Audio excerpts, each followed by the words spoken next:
less than a week away from TIF and the Bank of Canada setting the new bank rate on June 7th. That's the next announcement. We're going to talk a little bit about what we can expect at next week's meeting. We're going to cover some questions from everyone. We're going to also look at the Porsche used car tracker, which has hit an all-time high since I started in September. And we're going to cover a few other topics relating to debt loads and some case studies. All this on episode 133 of the Wise Old Owl Show. I'm Vince Gaetano. Thanks for tuning in. Folks, we are in a heat wave. We got an unbelievable warm weather on the horizon next little while. I hope we get some rain to help out our friends out in the East Coast and in Alberta, where fires are continuing to burn and doing a lot of damage. So hopefully we can get some help with some rain sometime soon. But the hot topic these days right now is, what is the Bank of Canada going to do? What is Tiff Macklin and his group going to do at the Bank of Canada on June 7th? Many economists are calling for another rate hike. I'm of the opinion that it will be a hold steady meeting.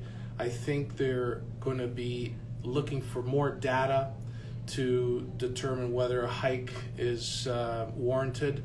And I really believe that the inflation numbers have been coming down the way they were anticipating.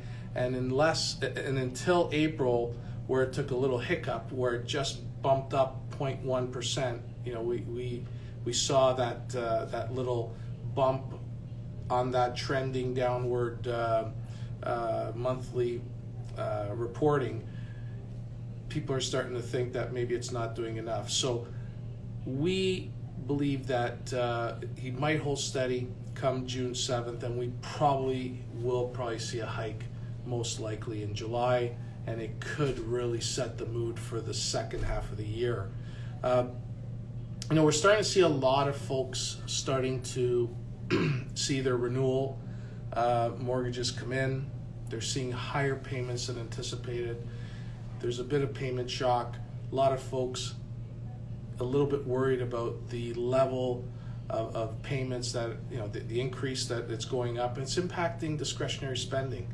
It's really impacting the household expenses, and people are having to do more budgeting. I know we talk a lot about it on this show, and thank you, Anthony, for that little birthday wish. I appreciate that.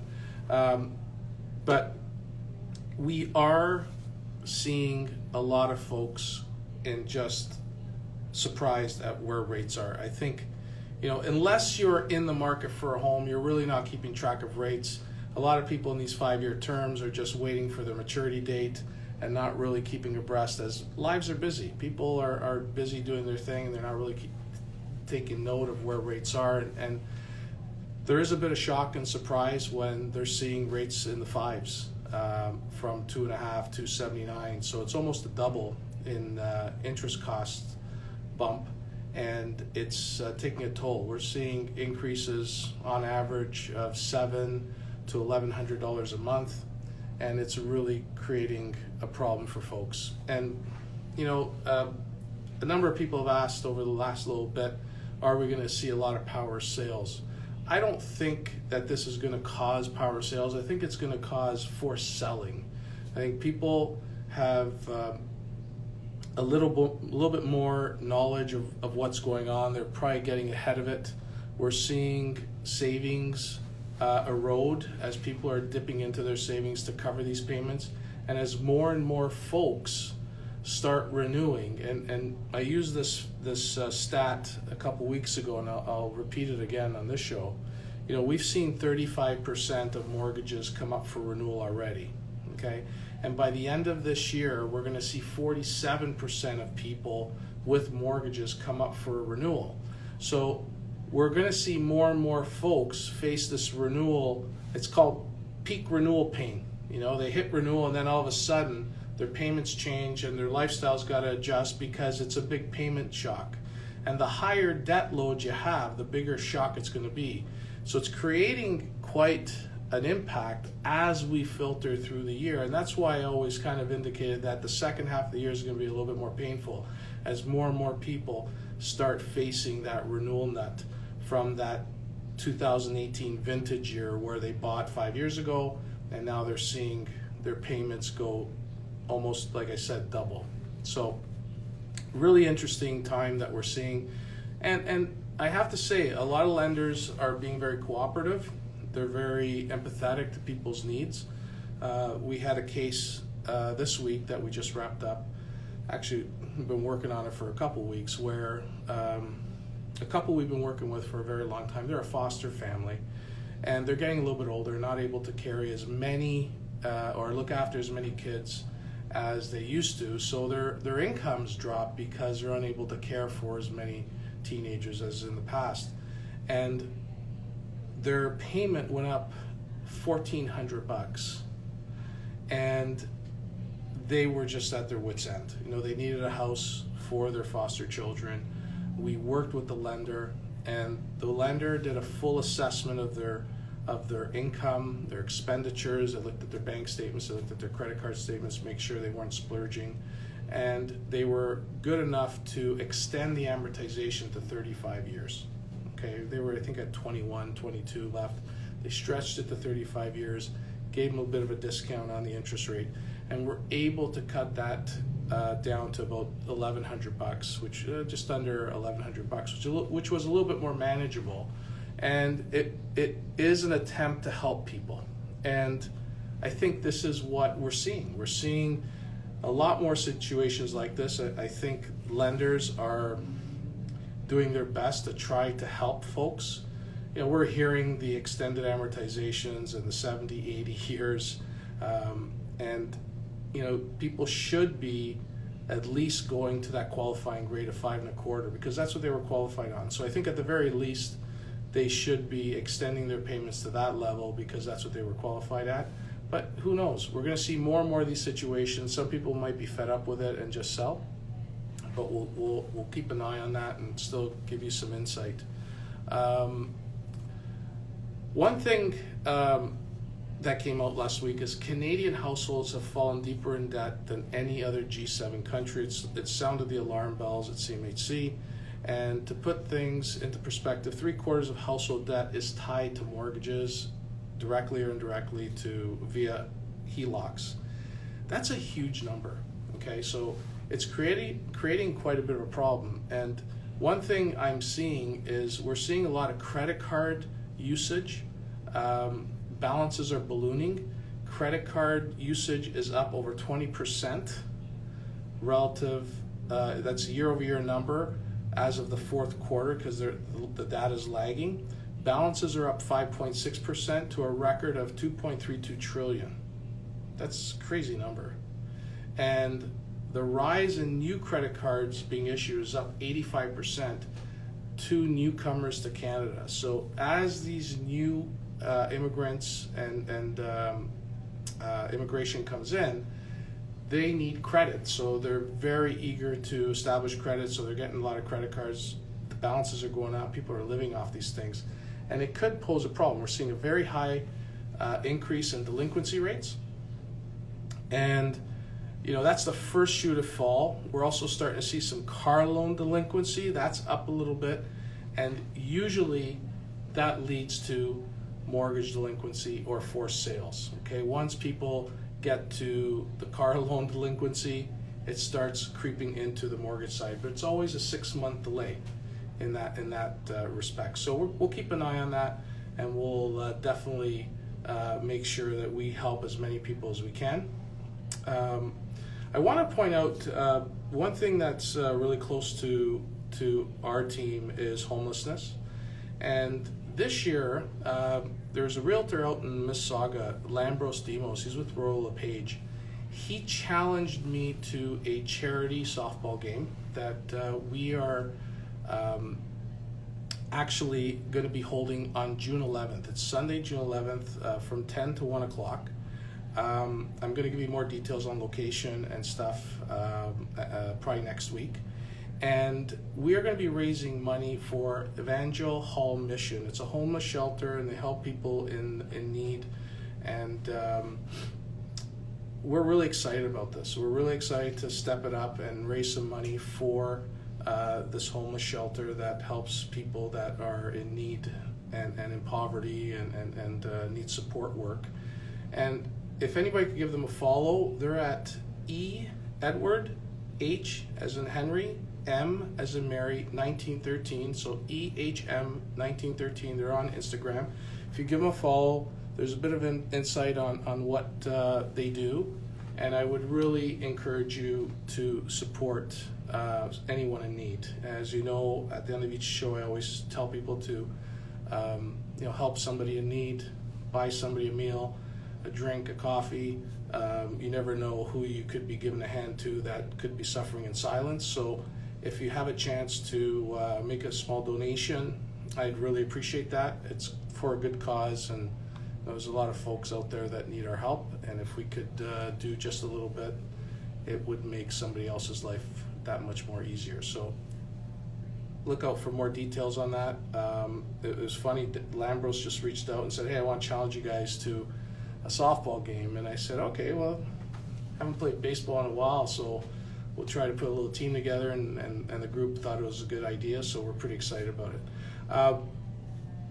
Also, I'd like to ask folks, if you can, to subscribe to my YouTube channel. I'm going to try to put some more content on there. It's at OwlMortgage.ca. OwlMortgage. If you could subscribe, that would be great. Try and get to 1,000 as my goal. We're going to try to put some extra pieces on there, some interviews and whatnot over the next little while. If you could please give me a follow and a subscribe, that would be very much appreciated. And we'll get to some questions in a minute, but I do want to talk about the used Porsche tracker. Since September, I've been tracking every week how many used Porsches are for sale. And over the last 2 weeks, we've seen a steady increase. 2 weeks ago, we were at 1,124 used Porsches for sale on Auto Trader within 100 kilometers of where I sit at Dufferin Orphis. Last week, it went up to 1,154, and this week, it's up to 1,177. That's up 24.7% since September. That's the highest it's ever reached. I think it's a data point that I think is interesting, because it looks like more and more people are getting rid of the toys, things that aren't needed, and more folks are looking at focusing on the wants. Focusing on the needs as opposed to the wants. And we're seeing toys in every aspect being sold: boats, ATVs, Sea-Doos, extra sports cars, and the hobby car. We're seeing a lot of that stuff being sold because people need cash. They need to focus on getting by during this high interest rate environment, which is really causing havoc in a lot of people's households. So I think that's an interesting data point, and we'll keep tracking it every week. People always send me a note, hey, why don't you track this car? Why don't you track that car? And the idea is I just picked a Porsche because it was a car I always liked, and I thought, let's track it. And we've been doing it since September, when it was at 944. It's now up to 1177, and I think it's telling us a story as to what's happening out there, okay? We've got some questions here, but I'm going to go into the hockey helmet. We're going to pick some questions. Okay. The Optimist asks, do you see an increase in the number of distressed homes over the next 12 to 14 months? Okay, very good question. I don't know if there's going to be a flood of power sales. I think the majority of people are getting smarter. I think people understand their finances more so today than in the past. And when they start sensing that they're running out of money before they run out of month, that the walls are going to start to close in on them, that they start making decisions to protect their equity. So when we start seeing situations like that in our office, what we do is we encourage people to start thinking about selling. okay? Get ahead of the problem. Sell the property yourself. You don't want lenders starting to foreclose and go power sale, because once they take control of that process, it's out of your hands and it becomes very expensive. And one thing I encourage everybody to do is to always take control and be proactive when they know they're in trouble. And being honest with yourself that there's not really more that's going to happen in a positive way over the next short time.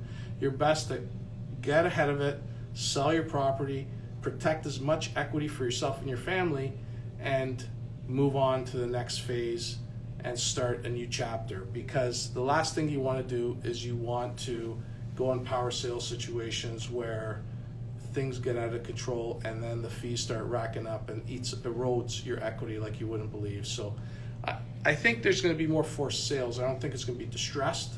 I think it'll be people making wise decisions to protect their equity and try to keep as much money in their pocket as they can.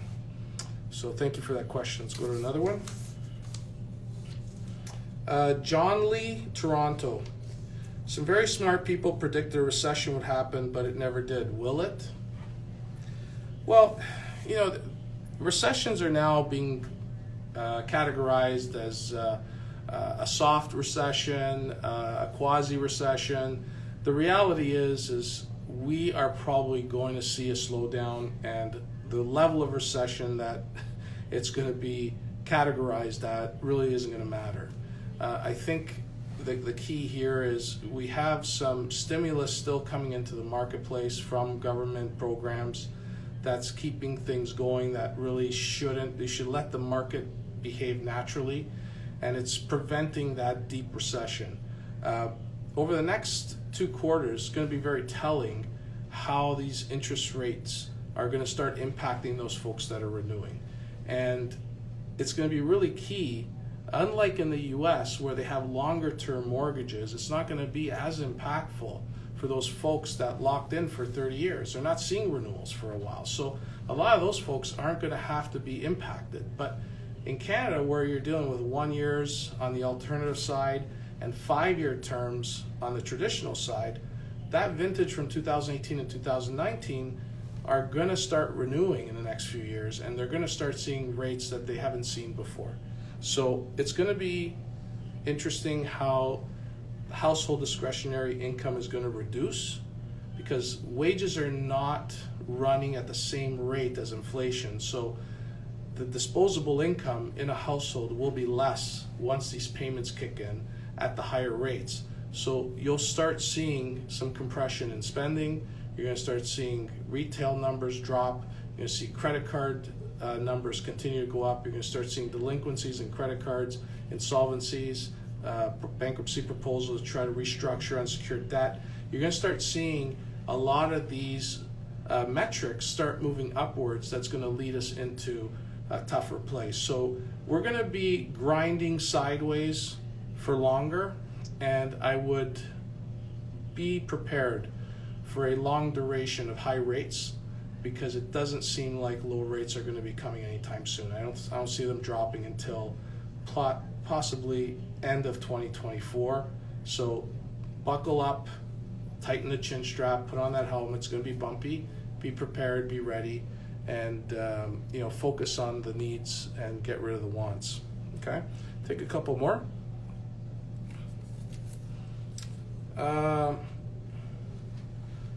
At SSRS CPA, is interest rates going up next week? Okay, well, I kind of already answered that.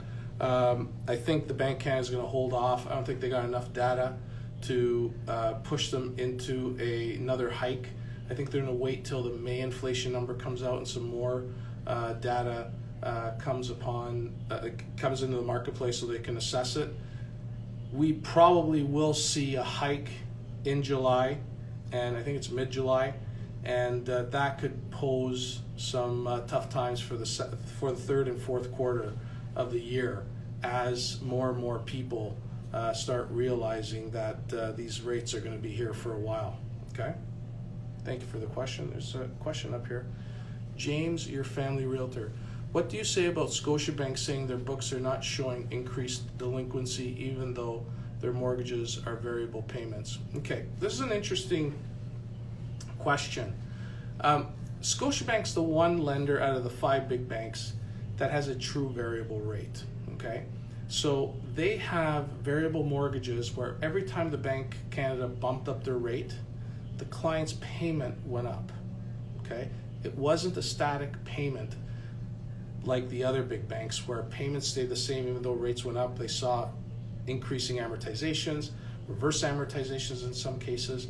Scotiabank was a true variable that behaved in a way where the payment went up when your interest rate went up.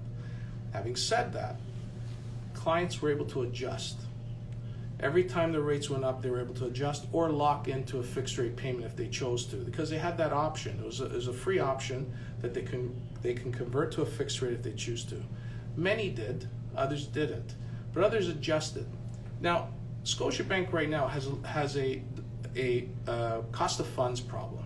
Their cost of funds is way out of whack, and their interest rates on their mortgages are 50 to 75 basis points higher than the marketplace. And the reason for that is their savings was eroded because a lot of these clients had to use their savings to make the increased payment that came about from the Bank of Canada hikes, okay? So they have a deposit problem. And a lot of their clients were able to adjust slowly to this or lock in. So that's why they don't see the delinquency and any excess amortizations beyond what they approved the client for, which was the maximum 30 years. So their portfolio is probably clean, probably the cleanest when it comes to average amortization left on their mortgages. So hopefully that answers your question, and I really appreciate you asking that. That's a great question.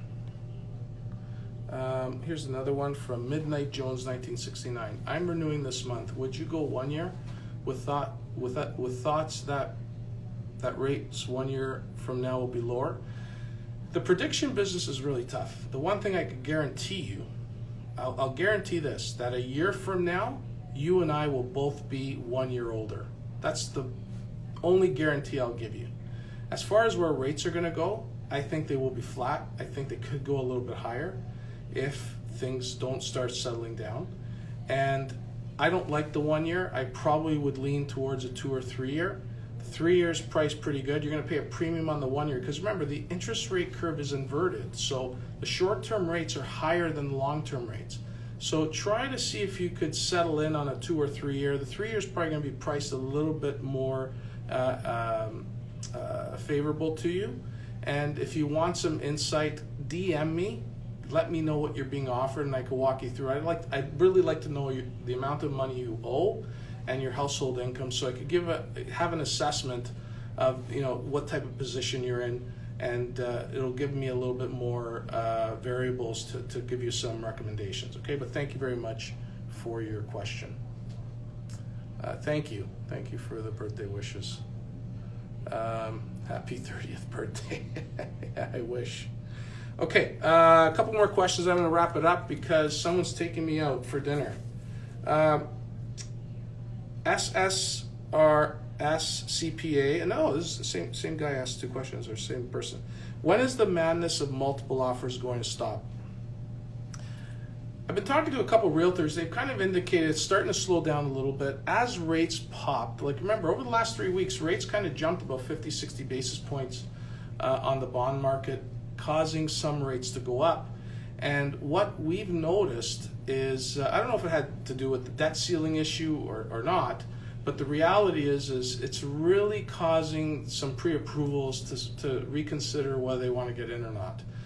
Very elevated rates, not very attractive, and I think we're starting to see the summer market upon us a little bit early where things are starting to slow down. So as I mentioned early in the year, I think the third and fourth quarter are going to be really tough, okay? I think we're going to start seeing more listings. I think we're going to see more balance in the marketplace. And I think we're not going to be seeing the bidding wars that we're used to. Now, in all fairness, these bidding wars are all contrived by realtors. Like, there was a property I was looking at with a client in the Lansdowne and St. Clair area. Okay, it was listed for $799. $799.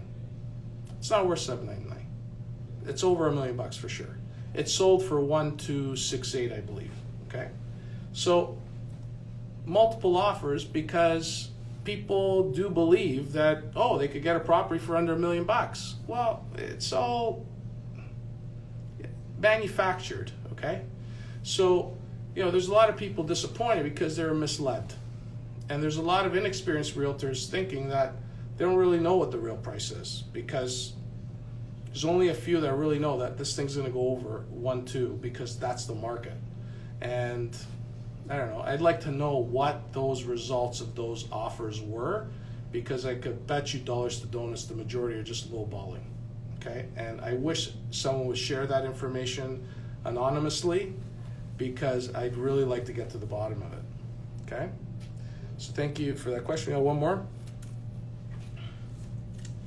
This is from 6 Real Estate. Are developers, both large and small scale, feeling the pinch? Well, high interest rates are really causing some developers to put things on hold. The cost of borrowing is expensive when you're dealing with prime plus situations for these developers. Remember, they're not getting prime interest rates. They're in the operating facilities. They're getting lines of credits. They're getting construction loans. It's not cheap money. So it's putting a pinch on their cash flow. It's putting a pinch in their profitability, and some of them are just holding off. So I think we're seeing some projects delayed, canceled, shelved, and it's going to cause a problem down the road when these folks that immigrate here are looking to buy. I always use the rule of thumb. The average immigrant usually rents for 36 months before they want to buy. And if we're getting this flood of immigration in here, and if they stay, because if unemployment does start going up, these people are going to leave. They're going to go back. I was following Abe, Global Macro, on Twitter. I think it was yesterday or 2 days ago. And he has some great content. Like I really like Abe. And he said he was in an Uber, and there was a gentleman from India who said he's had enough. He's going back home. Prices are too high, things are unaffordable, you can't live this way, he's going back home. And he said that was the 3rd Uber driver that he's heard saying they're going back home.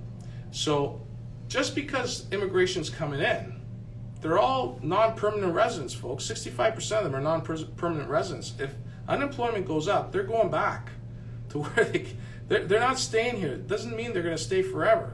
So it'll be interesting to see how it plays out. We'll keep an eye on stats. As you know, I love stats, and we'll keep track of the stats for you. So I can see what else is coming on here. Len Azik 1, is it better to have a bidding war or put your house on the market at what it should sell for? Well, listen, as a seller, you want action. You want to try to maximize your price, and you probably want to do it as easy as possible, or as in the least amount of time possible. I think you're probably going to get the same price either way, but it might take longer doing it the right way. These are tactics. These are sales strategies that seem to provide the results people are looking for. I do believe that eventually it'll run out of steam, because if there's too many listings out there, I don't know how that strategy will work long term. When there's a lack of listings, I think that's when you're going to be working that strategy at its optimum level. So it all comes down to what is in the market, what competitive properties are near you that you're having to go up against. And as they say, if there's one house in a neighborhood for sale and everybody wants to be in that neighborhood, there's going to be a huge demand. When there's 20 houses available on the same street, buyers have choice, right? And they're going to pick and choose. So it all depends on the balance of the market, as far as I'm concerned. I could be wrong. If there's a realtor out there that thinks otherwise, please share. I'd be happy to hear another opinion. But I think it all depends on the market. Thank you for the birthday wish, Bella1. Here's a question. Kabulistani 7. Good to buy now or wait until the end of year or next spring? It's a question we get quite a bit. And I always tell people, do you need a home? If you need a home, get in the market. If you can afford a home, get in the market. I think real estate is a good buy for the long term. If you're looking to flip and you're trying to time the market, it's very difficult to do. Just make sure you have your pre-qualification done by a reputable mortgage professional. Make sure you're doing your research on the value of the homes that you're looking to buy, and understand what has sold in the neighborhood in the last 4 or 5 months. I think with that data and that information, and you could see that you're in a quality neighborhood or community, for the long run, you should be fine. Start building equity in your home. Maybe look at not taking a long-term mortgage, maybe take a 2 or 3 year term, so you could kind of not be trapped in a long-term mortgage if rates start settling in 24, 36 months.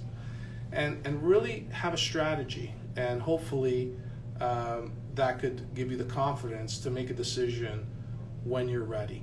Okay, so if you do need help, please give me a call. I'd be happy to sit down with you and walk you through the options. And I'd like to help whoever needs a hand. Okay, I'm really bullish on Toronto. I really think that the legislation to be able to repurpose properties up to 4 units is fantastic and provides tremendous avenues for people to improve their return on their real estate investment. And we're working with many clients to do just that, and that is to add units to existing property. We have construction teams, we have construction financing, we have private funds to help out with that temporary period of time to get that property up to speed. And we're doing it on a regular basis, and we're having a lot of fun with it because it's exciting. People are in a different frame of mind. They want to build. And we're really committed to working with these folks to help them achieve maximum returns on their real estate for the long run. So if you know anybody, if you do want to look at these opportunities, please reach out. Be happy to help out and provide you the tools and the direction and insight to make sure you maximize your return. So thank you for that question. Folks, I'm going to wrap it up because I got some plans tonight.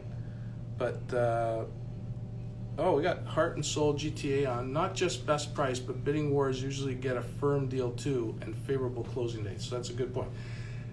Heart and Soul GTA is Lambros. He's the gentleman that basically challenged me to the charity softball game. So Lambros, we're ready for you. We got a team ready to go. We're really excited. June 11th, we're going to have a charity softball game for Evangel Hall Mission, which is a homeless shelter on Adelaide, and we're really excited to take part in this and raise as much money for people in need. And I really appreciate the challenge, and we're really excited. I think we're gonna have a lot of fun. And for those of you that could join us, we'll give you more details. We'll definitely have some fun on June 11th, Sunday, 10 to 1 o'clock. Their Instagram account is EHM1913. I think that's when they were founded. And that's EHM1913. Give them a follow, learn about what they do. I think they do good work, and we're really excited to help them out. So on that note, I encourage everybody, if you can, be kind to whoever you run into. If you have the ability to buy somebody a meal, a drink, a coffee, do so. There's a lot of people that are struggling out there, probably in silence, and you probably don't even know.